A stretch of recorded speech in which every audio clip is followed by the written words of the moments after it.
Hello বন্ধুরা, আজ আমি বানাচ্ছি পাবদা মাছের ঝাল। তো পুরো রেসিপিটা তোমাদের সঙ্গে শেয়ার করলাম। কেমন করে বানাচ্ছি তো দেখো। এই হচ্ছে সব কিছু মশলার আইটেম। আমি পুরো ভিডিওটা দেখিয়ে দেবো, বলিয়ে দেবো। তো বন্ধুরা, আমি পাবদা মাছটা ভালো করে ধুয়ে নিয়েছিলাম। নেবার পরে ওর মধ্যে দিয়ে দিলাম অল্প একটু হলুদ, অল্প একটু লঙ্কা গুঁড়ো আর অল্প একটু নুন দিয়ে ভালো করে মাছগুলো মাখিয়ে নেব। তো এবারে আমি বসাবো কড়াটা গরম হয়ে গেলে দিয়ে দেব সাদা তেল। তো আমি পুরো রেসিপিটা করেছি কিন্তু সাদা তেলে। তোমরা পারলে সর্ষের তেলেও করতে পারো, সাদা তেলে করলে ভালো লাগবে পাবদা মাছের রেসিপিটা। তো মাছগুলো আমি এক এক করে ওই গরম তেলে ভেজে নেব। তো বন্ধুরা, সাবধানে কিন্তু পাবদা মাছ ভেজো। পাবদা মাছটা খুব ঠেকরায়, তেল ঠেকরায়।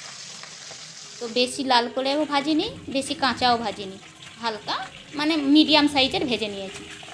তো দেখতে পাচ্ছ বন্ধুরা, ঠিক আমি এইভাবে পাবদা মাছগুলো ভেজে নিয়েছি। তো আমার মাছগুলো ভাজা হয়ে গেছে।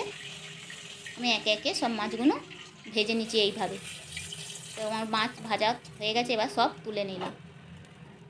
তো এই গরম তেলের মধ্যে বন্ধুরা আমি একটা লঙ্কা, শুকনো লঙ্কা, একটা তেজপাতা আর অল্প একটু কালো জিরে ফোড়ন দিয়েছিলাম। তো এটাকে ভেজে নিয়েছিলাম। তো ওর মধ্যে দিয়ে দেবো আমি একটা মানে ছোট ছোট করে টুকরো করে কেটে রেখেছিলাম টমেটো, ওর মধ্যেই দিয়ে দিলাম। তো টমেটোটাও ভালো করে ভেজে নেব। তো আমি আগে থাকতে সব মশলাগুলো দেখিয়েছিলাম বন্ধুরা, করে রেখেছিলাম। তো আমি একটু আদা, একটু রসুন বেটে রেখেছিলাম, ওইটা মানে 1.5 চামচের মতন দিয়েছি। তা রসুনটা আদাটা ভালো করে কিন্তু বন্ধুরা কষিয়ে নেবে, যাতে না কাঁচা গন্ধ ছাড়ে। আর একটা আমি পেঁয়াজ বেটে রেখেছিলাম, ওটাও দিয়ে দেব। ওটাকেও ভালো করে কষিয়ে নেব। তো বন্ধুরা, ভালো করে কিন্তু কষিয়ে নেবে, যাতে না কাঁচা গন্ধ বেরোয়।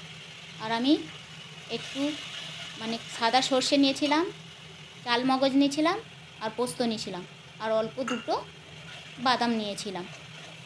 তো ওটাকেও পেস্ট করে রেখেছিলাম, তা ওইটাকেও দিয়ে দিলাম। ওইটাকেও ভালো করে কষিয়ে নিয়েছি। আর বন্ধুরা, আমি ঘি গরম করে রেখে দিয়েছিলাম, ওটাকেও দিয়ে দিয়েছি। ঘিটা দিলে গন্ধটা ভালো আসে আর খেতেও ভালো লাগে। আর আমি পরিমাণ মতন নুন আর একটু চিনি দিয়েছি। চিনিটা যারা দিতে চাও দেবে, না দিতে পারো। আমি দিয়েছি, আমাদের একটু মিষ্টি খেতে পছন্দ করে। তো আমি অল্পই চিনি দিয়েছিলাম। তো আমি ওই মশলা ধোয়ার জলটা দিয়ে আবার একটু কষিয়ে নেব। আর অল্প একটু হলুদ দিয়েছি আর অল্প একটু লঙ্কার গুঁড়ো দিয়েছি। তো আমি বেশি দিইনি, এটাকে আমি একটু সাদা সাদা করব বলে অল্পই দিয়েছি। তো এটাকেও ভালো করে কষিয়ে নেব। মশলা কষে গেছে, দেখতে পাচ্ছ তেল ছেড়ে গেছে।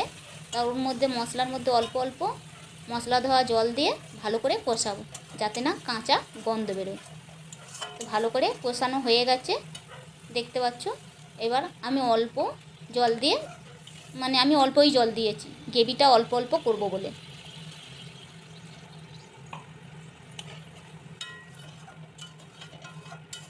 এবার ওটাকেও আমি ঢাকা দিয়ে রেখে দেব প্রায় 10 থেকে 15 মিনিটের মতন।